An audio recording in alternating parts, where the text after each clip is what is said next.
What's up, guys? We're here outside of Baltimore in Gunpowder State Park central area in the Jerusalem Mill Village. We're going to go for like a 5.5 mile hike, check out some buildings, walk along Little Gunpowder Falls.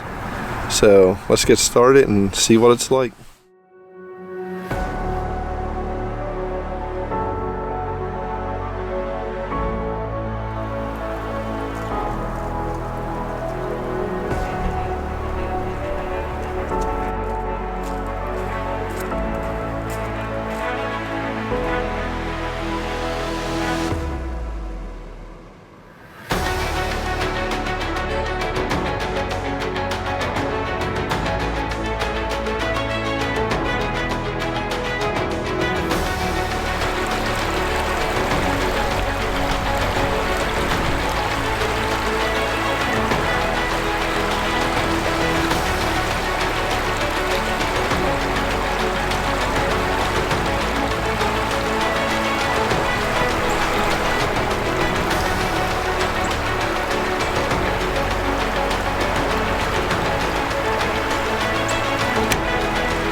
Alright guys, we hiked like 30 minutes.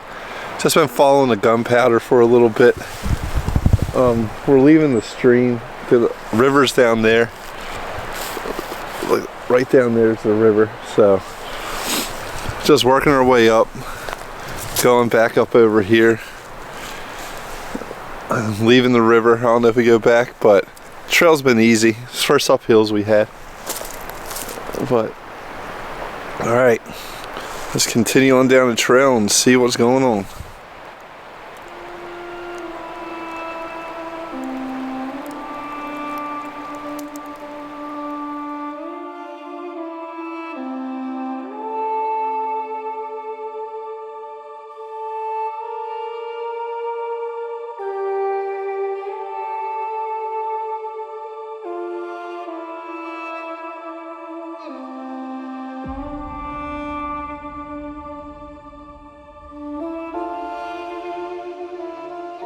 Alright guys, the trail's been pretty good.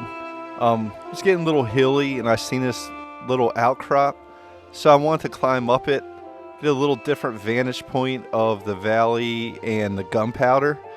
And I walked up the trail a little bit more, seen this rock.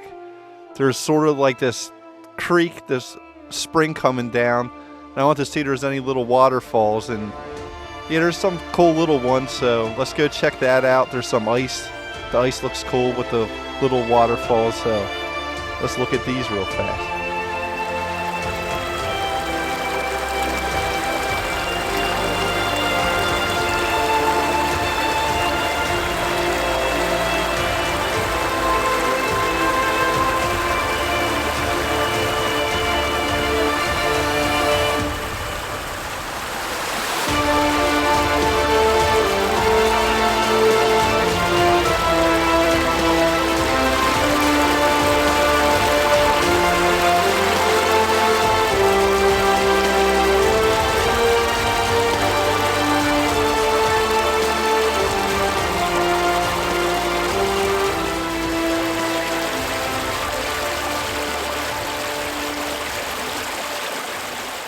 This is the end of the hike in the woods. We're gonna hike back, go check out the historic village, go see a covered bridge, check out stuff like that. It's been pretty flat, just seeing a bunch of waterfalls that are cool and walking along the creek in the beginning. But these waterfalls are the best thing about the woods probably. It is winter, so there's not too many flowers or animals or anything like that in there. So let's head back to the village and check it out.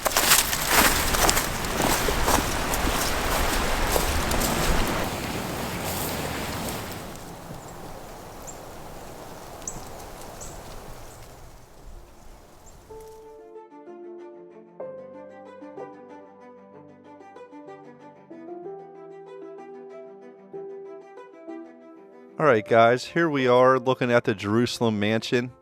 It was built in multiple stages. It's 20 rooms in total. It was the home of the village's founding family, the Lees, for 150 years.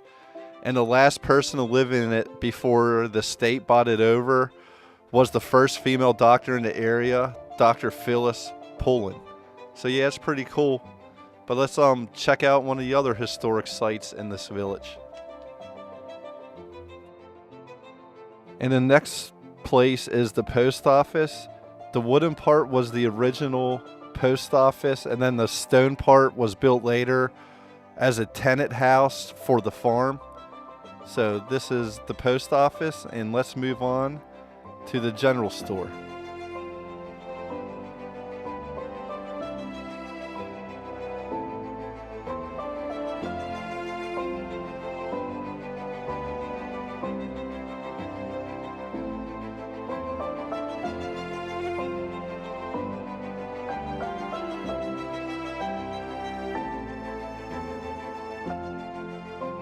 Here we are inside McCourtney's store. This store provided necessary food, supplies to all the villagers, the surrounding farms, and the community.